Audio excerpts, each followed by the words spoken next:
Isang magandang araw po sa inyo at sa mga nakikinig. Ako po si Paulina at nais ko pong ibahagi sa inyo ang karanasan namin magkakaibigan nung magtungo kami sa baryo ng San Carmen at nakilala namin ang pamilyang kinatatakutan sa lugar na iyon na nakapagbigay sa amin ng matinding kilabot at kamuntik na ring umubos sa aming magkakaibigan. Hindi man ito kapanipaniwala sa ibang tagapakinig, masasabi ko na hango ito sa katunay na pangyayari. Bahala na po kayong humusga kung anong dapat ninyong paniwalaan. Hindi ko po makakalimutan ang mga nakakatakot na trahedyang inabot namin magkakaibigan noong taong 1988. Nagkayayaan kaming magbakasyon sa baryo ng San Carmen kasama ang kaibigan namin si Andy na residente sa lugar na iyon. Buhat pa kami magkakaibigan sa iba't ibang lugar at talagang mga bakasyonista kami sa kanilang baryo. Malayo at talaga namang kapanapanabik ang aming magiging bakasyon, kaya naman pagkadating namin sa baryo ay talagang namasyal kami at sinulit lahat ng magagandang pasyalan at mga tanawin na gusto pa naming mapuntahan. Kakatapos pa lang namin noon sa sekundarya, kasagsagan ng aming kabataan. Mahihilig sa mga galaan, mapupusok at parang mga nakawala sa hawla sa tuwing nakakarating sa magaganda at mga kakaibang lugar. Binubuo kami ng 5 magkakaibigan at bukod pa si Andy, ako at saka ang mga magkasintahang sina Alfredo at Myla. Kasama din namin sina Nadia at Tomas. Wala pa akong nobyo noong mga panahong yun dahil pag-aaral ang aking nasa isip. Samantalang si Nadia naman ay merong manliligaw habang si Tomas ay meron namang nililigawan na pinsan mismo ni Myla. Medyo maarte at sosyal itong si Myla. Samantalang si Nadia naman ay prangka at mukhang palaban. Mayabang at babaero naman si Tomas. Tanging kami lamang ni Alfredo ang tahimik at naghihinay-hinay sa aming mga pagsasalita, lalo pat nasa iba kaming lugar. Magkakaiba talaga kami ng mga ugali. May pagkakataong hindi kami nagkakaunawaan, pero matibay ang samahan namin bilang magkakaibigan at nagkakaisa kami pagdating sa mga lugar na gusto naming puntahan. Masaya naman ang unang 2 araw namin sa baryo at kita namin magiliw ang mga tao. Nagbibigay pa nga sila ng mga sariwang aning prutas at mga kakanin sa amin at hindi sila tumatanggap ng bayad. Paliwanag ni Andy na ganoon daw talaga ang mga residente sa kanilang baryo, maalalahanin at matulungin. Wala silang hinihinging kapalit sa kanilang pagtulong at pagbibigay sa ibang tao. Isang gabi ay magkakasabay kaming kumain sa hapagkainan at naitanong ng mga magulang ni Andy kung nasulit daw ba namin ang pamamasyala. Tumugon si Tomas at nasabing hindi pa kami nakakarating sa mga bandang kabundukan at iba pang mga languyan. Sa pagkakataong iyon ay biglang nagdilim ang ekspresyon ni Aling Norma na lubos naming ipinagtaka. Nabanggit niya sa aming huwag kami magtatangkang magtungo sa dulong bahagi ng bundok dahil merong tanyag na pamilyang naninirahan doon na pinaniniwala ang mga aswang at umuubos ng mga taong napapadaan. Kilala sila sa tawag na Pamilya Aragona. Bukod sa pagkain nila ng mga laman loob, ay kaya rin nilang gumamit ng kanilang isip sa pagbibigay ng pasakit sa buong katawan ng kanilang mga biktima. Hindi naman daw nangingialam ang mga ito kapag walang ginagawa sa kanila ang mga tao. At sa pagkakataong sinaktan sila o pinagsalitaan ng masama o ginawa ng hindi maganda, ay saka pa lang sila bubuelta at walang sinasanto. Hindi naniwala sina Myla at Tomas sa mga aswang. Para sa kanila ay kwentong barbero lamang iyon at panakot sa mga bata upang hindi lumabas ng bahay tuwing sumasapit ang gabi.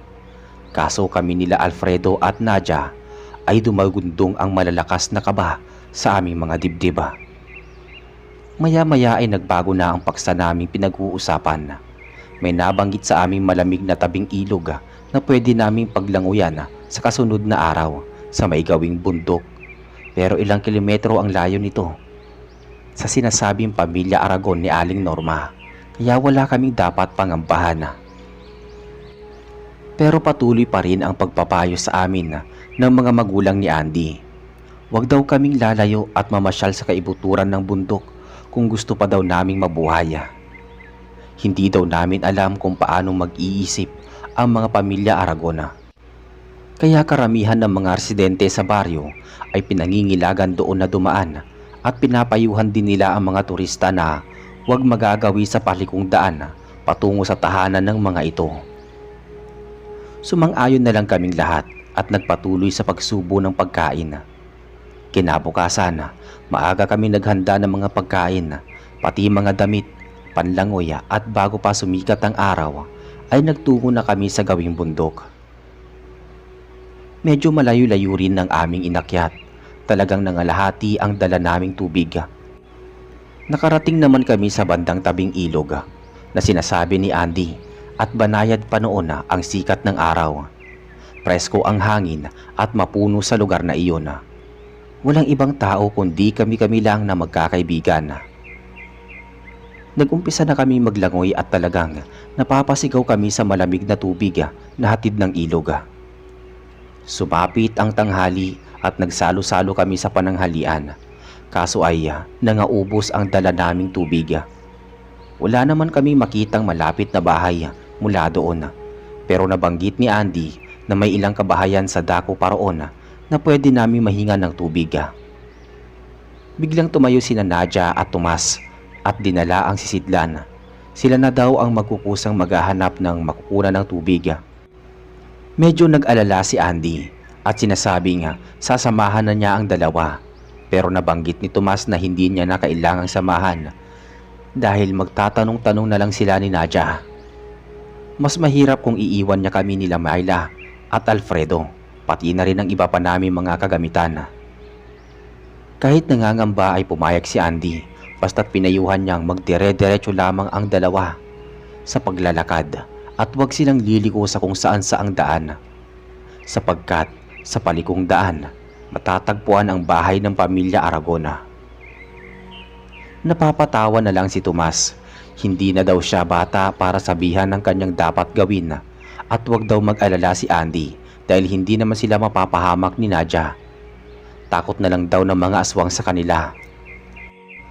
Sinabihan ko naman si Tomas na bawas-bawasan ang kayabangan at huwag pairalin ni Nadia ang kanyang katapangan. Maging magalang at habaan ang pasensya sapagkat mga dayo sila sa lugar na iyon. Tumango na lang sila at pagkatapos ay kumaway na para sa amin habang naglalakad palayo sa amin. Medyo di ako masyadong panatag kapag silang dalawa ang magkasama. Parehas kasi silang malakas ang personalidad at baka mali ang maging interpretasyon sa kanila ng ibang tao. Ifinokus na lang namin ang aming atensyon sa panonood sa lagaslas ng tubig habang nagkukwentuhan at nagpapalipas ng kabusugan. Napag-usapan namin magkakaibigan kung anong kurso ang kukunin namin sa kolehiyo. Nabanggit sa amin ni Andy na alanganin pa siyang makapag-aral sa kolehiyo sapagkat medyo malaki ang kailangang magastos at baka hindi kayanin ng kanyang mga magulang, kaya mapipilitan na siyang magtrabaho. Naawa kami sa kalagayan ni Andy pero pinalakas namin ang loob niya at sinabing huwag siyang mawawala ng pag-asa basta't maging matibay lamang siya kung anuman ang desisyon ng kanyang mga magulang. Kung saan-saan pa nadako ang aming usapan at halos mag-aalas 3 na noon ay hindi pa bumabalik sina Nadia at Tomas. Naisip namin na baka naligaw na sila at hindi na magawang makabalik. Kaya napagpasyahan namin bitbitin ang mga gamit at maglakad-lakad upang hanapin silang dalawa.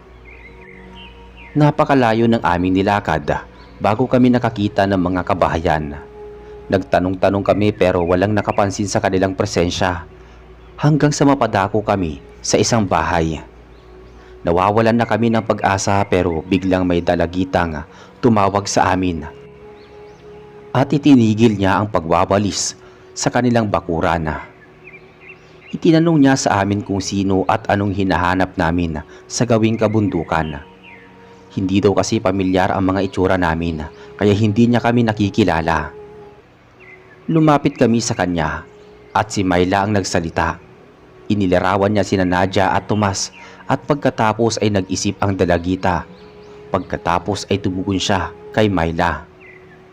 Nakausap daw niya ang dalawa pero wala na siyang tubig na maibibigay sa mga ito sapagkat malayo ang balon na kinukunan niya ng tubig.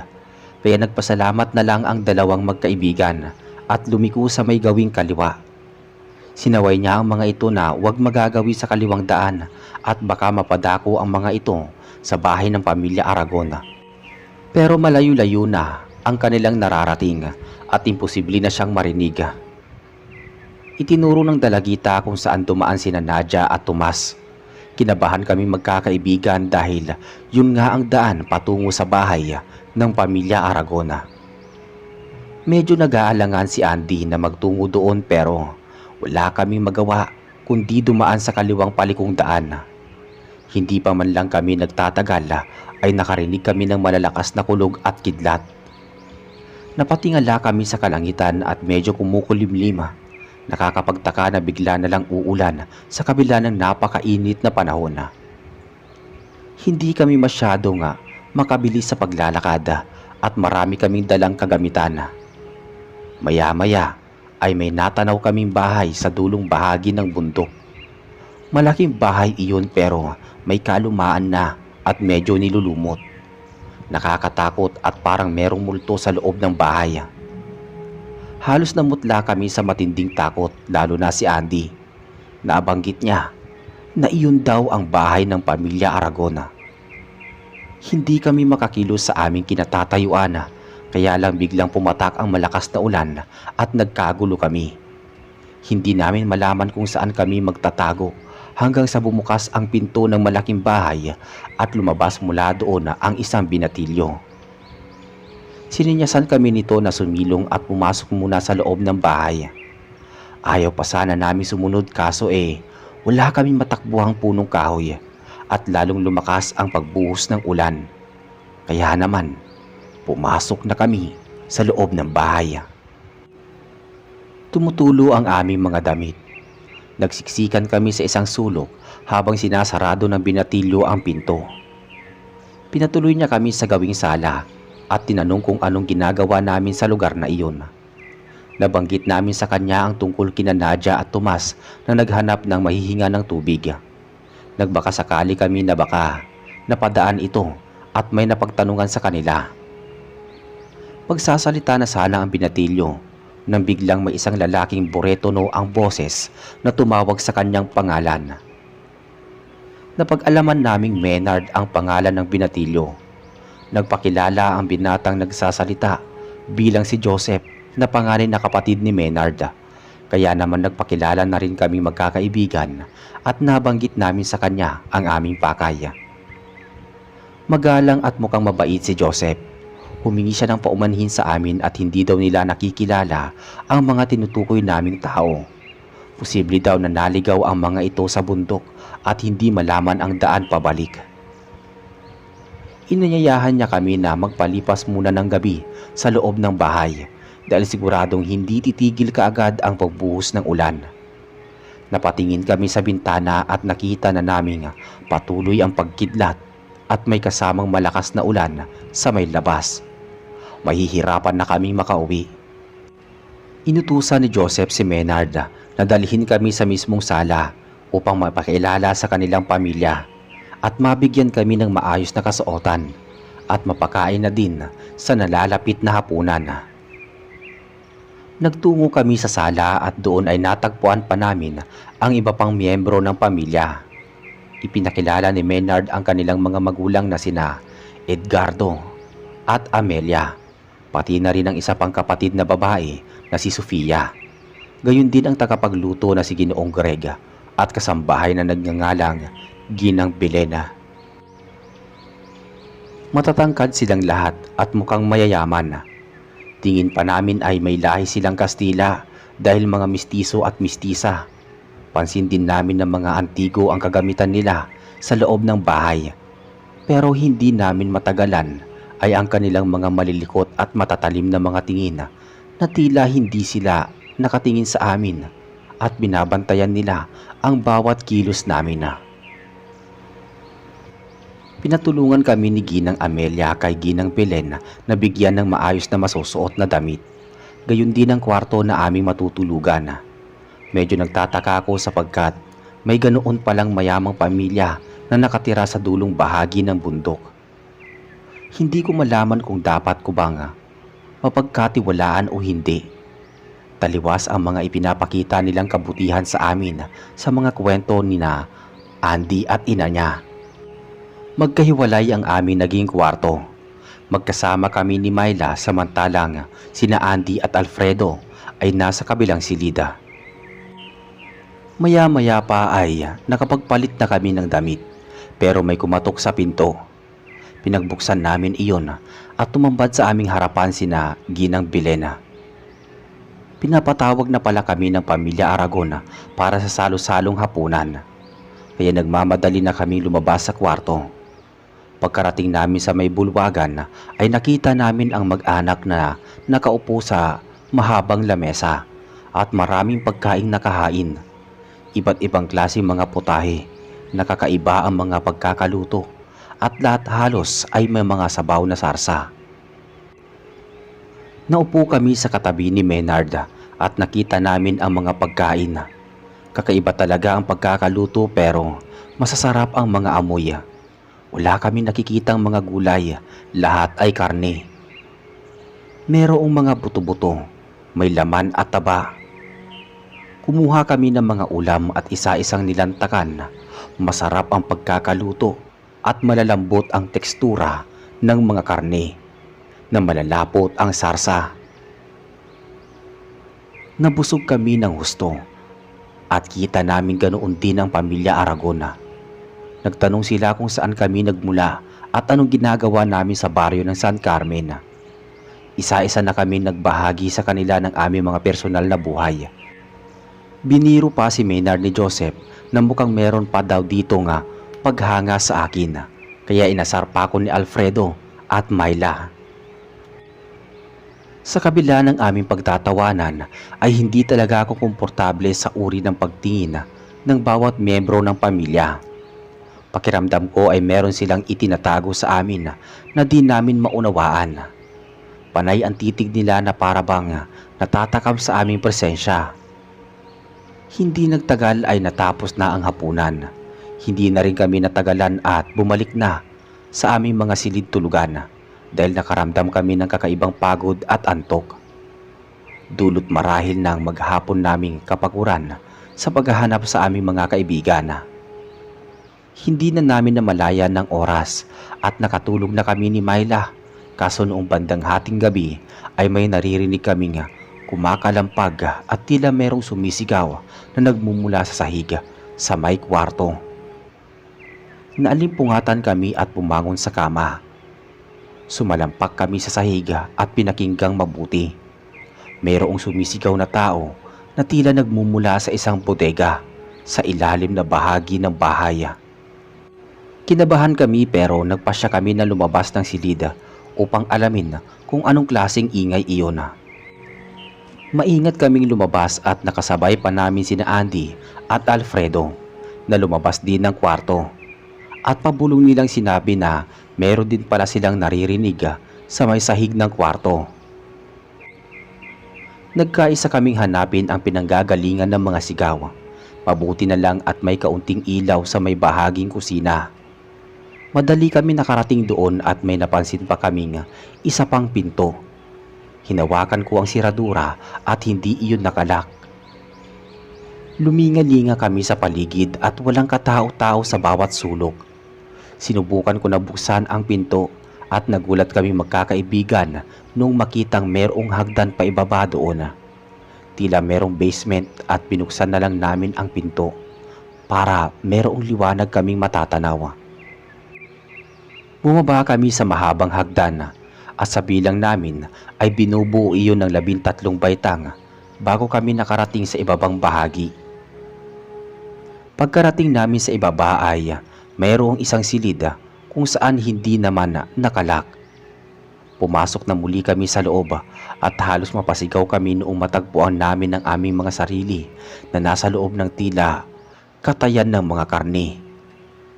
Aandap-andap ang ilaw at nauulinagan namin sa dako paroon ang isang boses ng lalaking sumisigaw at mukhang namimilipit sa sakit. Napakabaho sa malawak na lugar na iyon, pero nagpatuloy kami sa paglalakad kahit takot na takot kami sa aming mga nadadaanan. Meron kaming nakita ang mga laman loob na kasabit na tila mga nangabubulok na at nilalangaw. Meron din mga matutulis na kagamitan, mahabang patalim na panghiwa sa mga karne. Maya-maya pa ay may napansin pa kaming isa pang silida at doon namin naririnig ang malakas na sigaw ng isang pamilyar na boses. Nakalak ang pinto kaya sinipa ng makailang beses iyon ni Alfredo at laking gulat namin na matagpuan si Tomas na nakatali sa tigkabila ang kamay at paa. Sa isang simentadong makinis na lamesa may mga sugat siya sa dibdib. Pati na rin sa mga tagiliran, may pasak ang kanyang bibig pero patuloy siyang umuungol. Pinagtulungan namin siyang tanggalan ng mga panali at ibinangon siya. Punit-punit ang kanyang t-shirt. Nabanggit niya sa aming pinagtulungan siyang saktan at pahirapan ng magkakapatid na Aragon. Pinaghiwalay silang dalawa ni Nadia at hindi niya nalaman kung saan ito dinala. Natigil ang aming pag-uusap noong may naaninag kaming bulto na papalapit sa aming direksyon. Naghanap kami ng mga bagay na pwedeng ipanlaban at may nakita si Alfredo na tubo at mahabang matulis na bakal. Pagkatapos nun ay mabilis kaming tumakbo palabas kasama si Tomas. Nangihina na siya sa dami ng dugong lumalabas sa kanyang katawan. Kung saan-saan kaming lugar na dumaan at masasabi ko na malamig sa bawat sulok ng katayan. Sinikap namin magtago sa ilalim ng isang mahabang lamesa, subalit nagulantang kami nang biglang may tumarak na pana sa dibdib ni Tomas at pagkatapos ay may humataw ng palakola sa kanyang ulo. Sumirit ang dugo nito at kasabay nun ang pagbagsak niya sa sahig at nalagutan ng hininga. Napasigaw kami noong makita sa bandang kalayuan si Joseph at Sofia. Nakangisi sila sa amin at talagang naglalagablab ang kanilang namumulang mga mata. Patatalim ang mga matang ipinupul nila sa amin at nakita ko kung papaano napasigaw sina Andy at Alfredo. Parang may kung ano nga tumutusok sa kanilang dibdib at talgiliran. Nagkayakapan kami nila Myla sa sobrang takot. Maya-maya pa biglang sumagi sa isip ko ang sinasabi ni Aling Norma na gumagamit ng isip ang pamilya Aragon upang gumawa ng karahasan sa kanilang mga biktima. Kaya nilang saktan o bigyan ng pinsala ang katawan ng mga tao sa pamamagitan ng isip. Tumigil lamang ang ginagawa nilang pagpapahirap noong lumitaw at humarang sa aming harapan si Maynard pati si Ginoong Greg. Nanlilisik din ang mga mata nila. Pinilit na lumaban nila Alfredo at Andy gamit ang matutulis na bakal at tubo. Subalit mas malakas ang puwersa sa kanila ni Maynard at Ginoong Greg. Sinikmuraan ni Ginoong Greg si Andy at nakuha naman ni Maynard ang tubo at makailang beses na ipinalo sa ulo ni Alfredo hanggang sa tuluyan itong mawala ng malaya. Tumalsik ang tubo at mahabang bakal sa aming dalawa ni Myla, kaya kami naman ang dumampot at umatake sa kanilang dalawa. Pero bigla kami tinitigan sa mata ni Maynard. Bago kami pinagsasampal, saka mayroong mabigat na bagay na inihampas sa aming mga ulo. Nahilo kami at unti-unting nagdilim ang mga paningin. Nagising na lang kami na nakatali ang mga kamay at paa namin sa mga kadenang bakal at nasa loob kami ng isang silid na walang bintana pero merong ilaw. Walang anumang kagamitan sa loob at tila isa iyong Bartolina, kaya lang ay malansa at may bahid ng dugo ang sahig. Pabaho at nakakasulasok ang amoy. Pare-parehas kaming nahihirapan kung paano aalisin ang mga bakal na kadena sa aming mga kamay at paa. Pakiramdam ko pa ay nagmistula kami mga baboy na kakatayin sa palengke. Hindi na ata kami makakaligtas sa lugar na iyon at doon na kami mamamatay. Maya-maya ay biglang bumukas ang pinto at lumitaw sina Ginoong Edgardo at Ginang Amelia kasama si Menarda. Nasa anyo sila ng pagiging aswang. Mabalahibo ang mga nangingintab na balat at mabalasik ang mga mata at mabaho ang amoy. Lumapit si Ginoong Edgardo kay Alfredo at tinanggal ang kadena nito at pinaghahawakan pa, pagkatapos ay isinama nilang mag-asawa. Tinanong namin sila kung saan nila dadalhin si Alfredo. Tumugon si Ginang Amelia at wala na daw kaming dapat na pakialaman sa bagay na iyon. Hindi na makapalag si Alfredo dahil kitang-kita ko na nangihina na siya at napakaraming kadenang nakatali sa kanya ng mga kamay at paa. Umiyak akong nagmamakaawa sa kanila na ibalik ang kaibigan namin, pero parang hindi nila ako naririnig. Nag-umpisang magmura at magwala si Myla at pilit na inuutusan ang dalawang matanda na ibalik si Alfredo. Tumatangis na din sa isang sulok si Andy habang pinagmamasdan si Alfredo. Mukhang nairita si Menarda sa kanyang mga narinig, kung kaya't ibinaba niya ang mga dalang plato na may lamang mga laman loob ng tao. Dumakot siya ng mata at mga pirasong daliri, sa kanya pinilit na isinubong lahat sa bibig ni Myla hanggang sa tuluyan itong magsuka sa aming harapan. Matapos noon ay mabilis silang lumabas ng pinto at narinig ko pa na ikinandado nila ang labas. Humagulgol sa pag-iyak si Myla. Pilit ko namang pinapatibay ang kalooban nila na Andy kahit pakiramdam ko ay wala na kaming pag-asang makatakas sa lugar na iyon. Hindi nagtagal ay nakatulog ako sa sobrang pagod. Pero sumapit din ang oras na nagising ako. Tinatawag ko si Myla at Andy sa aking katabi pero hindi sila sumasagot. Nagsisigaw ako at doon pa lang sila nagkaroon ng malay. Hindi ko alam kung gaano na kami katagal sa silid na iyon, pero siguradong nag-aalala na sa amin ang pamilya ni Andy at malamang ay hinahanap na kami. Maya-maya ay nakarinig kami ng mga ingay mula sa labas ng bahay.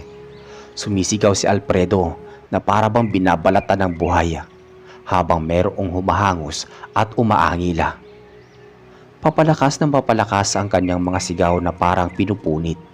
Paulit-ulit siyang humihingi ng tulong pero biglang umalingaw-ngaw ang tinig ng mga aswang at narinig namin kung paano siya pagsasakmalin ng mga ito hanggang sa tumahimik ang paligid. Lalo na kaming pinanghinaan ng loob. Iisa-isahin kaming patayin at katayin ng pamilya Aragona at talagang walang makakatakas sa amin sa kanilang pamamahay. Kumakalam na noon ang sikmura ko at talagang nahihilo na ako pero hindi ko pa rin masisikmurang kumain ng laman loob ng tao.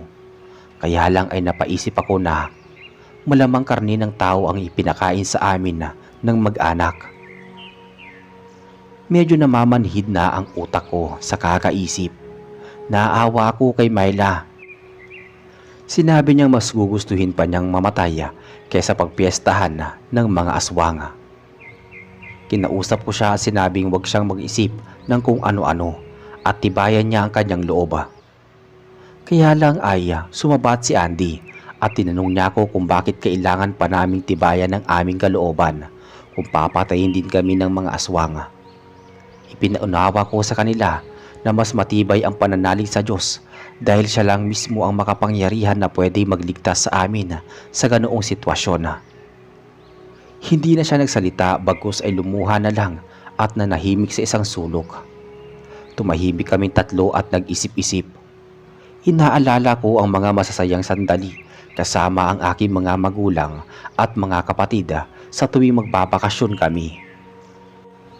Pinilit kong maging positibo at magpalakas kahit alam ko na nasa bingit na ng kamatayan ng aming buhay. Ganoon nga siguro ang nararamdaman ng mga taong malapit ng mamatay. Sinasariwa lahat ng mga magaganda at masasayang alaala ng nakaraan. Hindi pa man lang natatagalan ay bumukas na naman ang pinto. Lumitaw si Maynard sa aming harapan at sumenya siya sa amin na huwag kaming gagawa ng ingay. May hawak siyang malaking palakol at hindi ko maunawaan kung ano ang kanyang gagawin. Nasa anyo siya ng pagiging tao. Lumapit siya sa amin at inundayan kami ng palakol. Napapikit ako at pagmulat ng aking mga mata ay nakita ko na natanggal ang mga kadenang nakalagay sa kamay at paa namin. Pabulo niya kaming kinausap at sinabing itatakas niya kami sa kanyang pamilya at ituturo pa niya ang daan kung saan makikita ang isa pa naming kaibigang babae. Hindi kaagad nagtiwala sa kanya si Andy at sinabing baka niloloko lamang kami para ipain sa patibong. Umiling-iling si Maynard.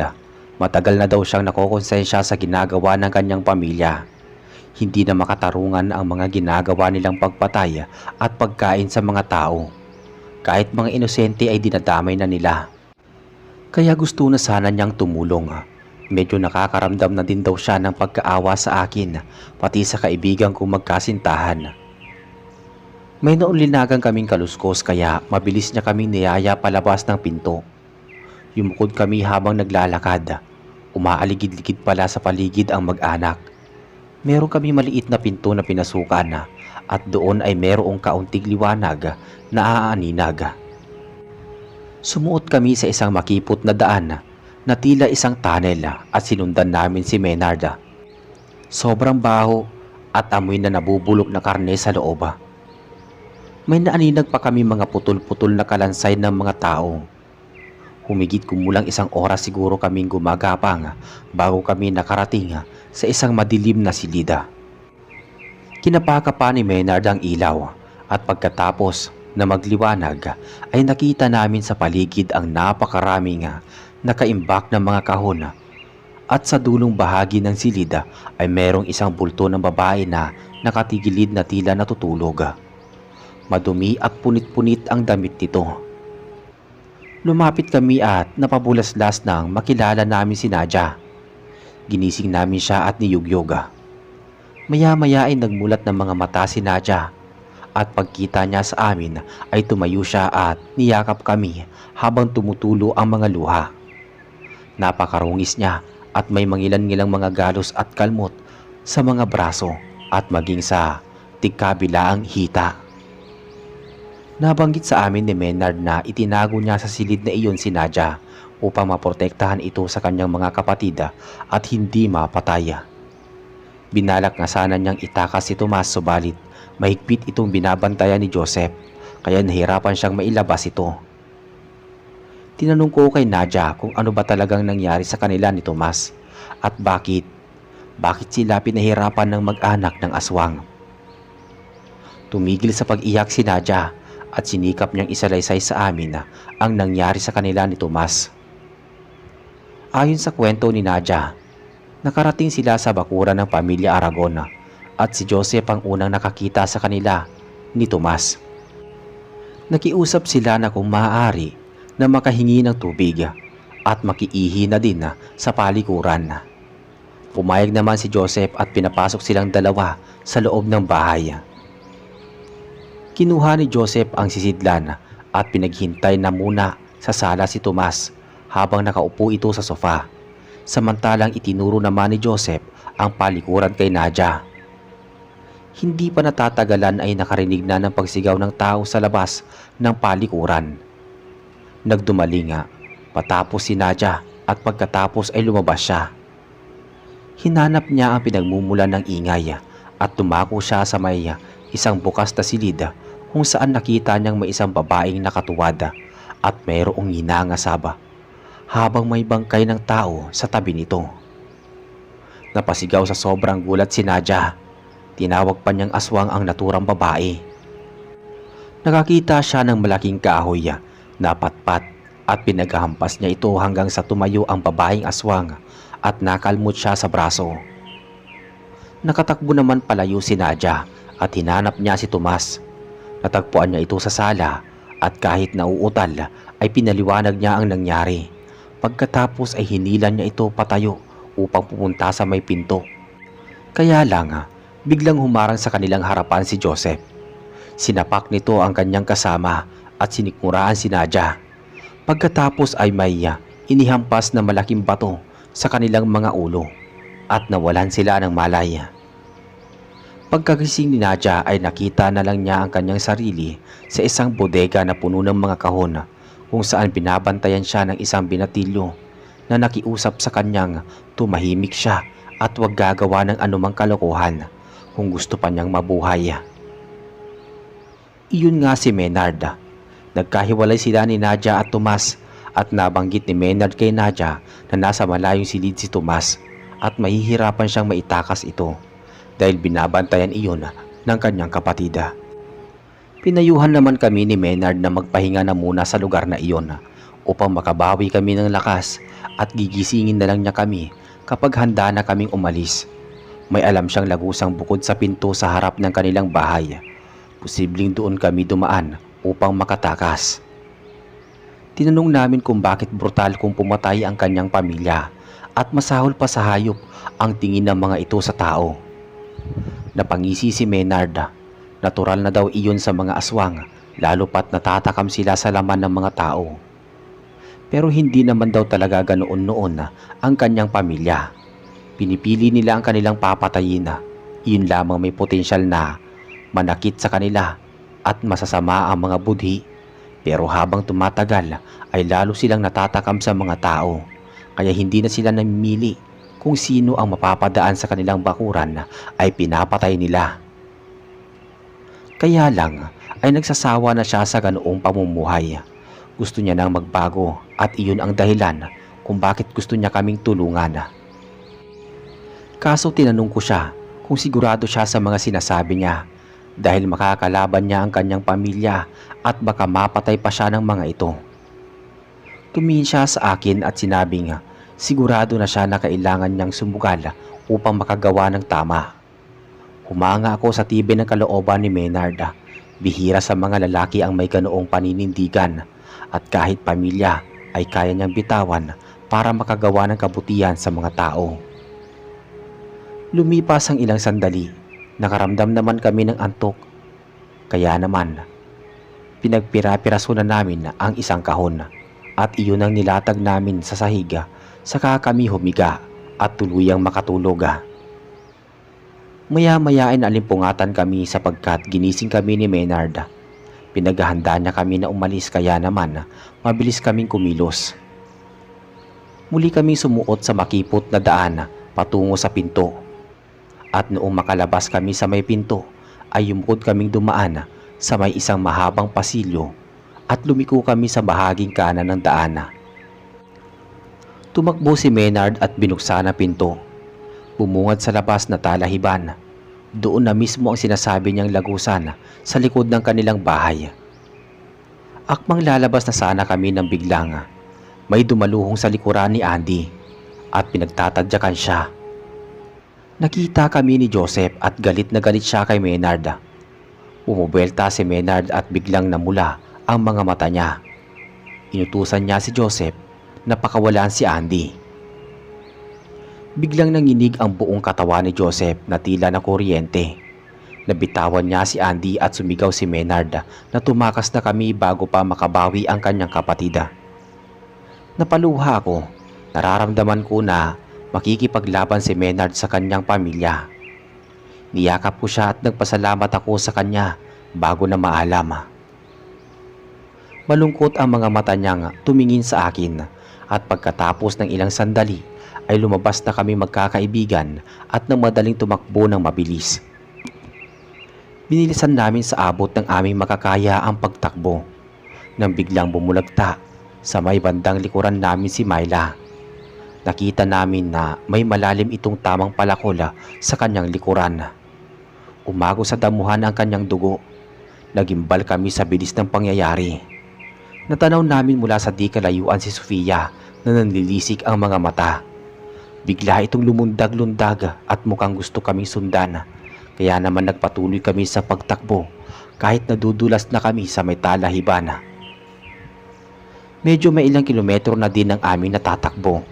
Nang mapalingon kami sa gawing likuran ay nakita namin pinag-uumpukan sa talahiban ng mag-anak na aswang si Myla. Wala ang presensya doon ni Maynard. Tumatangis kami habang tumigil upang magpahinga. Hindi pa natatagalan ay naglakad na kami sa masukal na daan. Lumiko pa kami sa matinik na mapunong lugar. Nakaapak pa kami ng mga mababatong bahagi. Nagkasugat-sugat ang aming mga sakong. Pero nagpatuloy pa rin kami hanggang sa makalabas kami sa bundok at makabalik kami sa gawing tabing ilog. Doon pa lang kami nagkaroon ng pagkakataong makapagpaligo at nakapaghugas ng buong katawan. Matapos ang halos 1 oras na mamamahinga ay bumaba na kami sa tabing ilog at nagpatuloy sa paglalakad. Nakatanaw na kami ng maraming kabahayan nung bumaba kami sa bundok. Pinagtitinginan kami ng mga residente. Kahit nakapaligo na kami ay mga mukha pa rin kami gusgusin dahil punit-punit ang aming mga kasuotan at magugulo ang aming mga buhok. Yapak din ang mga paa namin. Nang makarating kami sa bakuran ng bahay ni Andy ay sinalubong kami ng mga magulang nito. Yumakap ng mahigpit si Andy at hindi na namin mapigilang madala sa mga tagpog iyon. Nag-iyakan kami kaya minabuti na muna namin pumasok sa loob ng bahay. May 3 araw na pala kaming nawawala. Humingi na pala ng tulong sa kapitan ang mga magulang ni Andy pero hindi talaga kami natagpuan.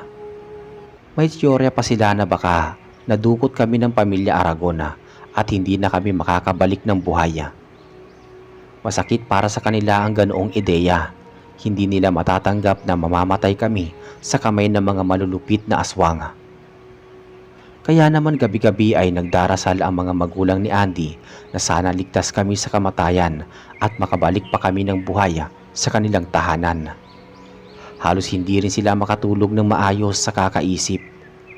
Mabuti na lamang daw at dininig ng Diyos ang kanilang mga panalangin at naibalik kaming buhay sa kanilang bahay. Kahit medyo kulang kami magkakaibigan. Sa puntong iyon ay sinikap naming isinalaysay sa kanila ang aming naging karanasan. Sa maniwala sila at sa hindi ay tinulungan kami ng isang miyembro ng aswang upang makatakas sa pamilya nito. Mabuti na lang at mabait ang Diyos. Binuhay pa kami sa kabila ng pagkamatay ng iba naming kasamahan. Masakit din para sa amin ang nangyari kina Alfredo, Myla at Tomas. Siguradong isusumpa kami ng mga magulang nila at kapag nalaman na pinatay sila sa baryo ng mga aswang. Hindi pa kami kaagad umalis. Nagpagaling pa kami ng aming mga sugat at ipinagamot kami sa albularyo ng mga magulang ni Andy upang makaligtas sa pangyayanggawa ng mga aswang. Lumipas ang ilang araw ay saka pa lang kami nagpasyang umalis. Sobrang laki ng galit ng mga magulang ng namayapa naming kaibigan. Inisip nila noong una na nag-iimbento kami ng mga kwento pero kinalaunan ay naniwala na din sila sa amin. Kaso ay pinalayas nila kami at sinisi sa pagkamatay ng mga ito. Ang masaklap pa ay hindi na kami hinahayaang makapasok sa kanilang mga pamamahay at pinagbabawalan na kami makipag-usap sa miyembro ng kanilang pamilya. Masakit at mahirap man ang aming mga pinagdaanan ay nagpatuloy kami sa aming mga kanya-kanyang buhay. Patagal ako ipinagamot ng aking pamilya dahil nagkaroon ako ng trauma at matinding depresyon dulot ng trahedyang inabot namin magkakaibigan. Halos mawalan ako ng bilib sa aking sarili. Nagkaroon ako ng takot sa ibang tao at tumigil sa pag-aaral pero nilagpasan ko din ang lahat ng iyon. Matapos ang 1 taon sa tulong din ng aking pamilya at mga kaibigan. Sa kasalukuyan ay meron na akong mga apo at matagumpay na abogado ang aking nag-iisang anak na lalaki. Meron pa rin naman kaming komunikasyon ng mga kaibigan ko. May sarili na din siyang pamilya at mga apo sina Nadia at Andy kahit sila ay matagal na din pinaglabanan ang matinding depresyon at hindi nila basta-basta nabaon sa limot ang inabot naming peligro sa mga aswang. Wala na din kami nababalitaan ukol kay Maynard malaki ang utang na loob namin sa kanya. At kung namatay man siya sa piling ng kanyang pamilya, ay matuturing ko naman siya nga isang bayani sa kanyang inialay na buhay para sa kapakanan ng iba. At dito na po natatapos ang kwento. Sana po ay nakapagbigay ito ng matinding kilabot at magandang mensahe para sa mga bakasyonistang napapadpad sa malalayong liblib na baryo. Maraming salamat po.